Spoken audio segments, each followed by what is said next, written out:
In piazza per il lavoro, la dignità, l'uguaglianza, da tutte le parti d'Italia, in 12.000 dal Veneto, partiti da ogni provincia, con la rabbia e la voglia di farsi sentire. Sotto la bandiera della CGIL a Roma, una follatissima piazza San Giovanni ha mandato un messaggio preciso al Premier Matteo Renzi e al suo governo, e lo ha fatto per voce del segretario nazionale del più grande sindacato italiano.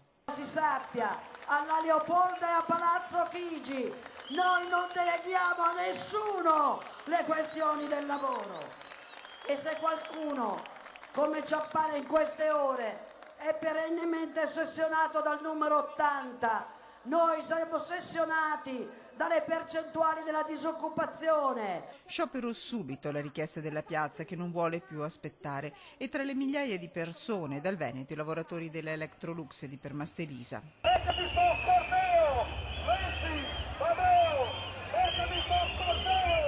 Tra la folla anche il segretario veneto Elena Di Gregorio. E credo che il governo e Renzi dovrà ascoltare questa piazza, questo popolo che è sceso, che è qui con noi, con la CGIL, per cambiare le politiche di questo governo. Rispetto e cambiamento, dalla piazza dove sfilano i leader della sinistra PD, una richiesta al Premier segretario. C'è bisogno di lavoro in questo paese, non di maggiore facilità per licenziare le persone. Bisogna fare politiche di investimento. Fianco a fianco studenti e pensionati, lavoratori che rischiano il posto, licenziati e occupati. Queste 180 persone senza più un posto di lavoro hanno dato vita a un coro accompagnato da una banda.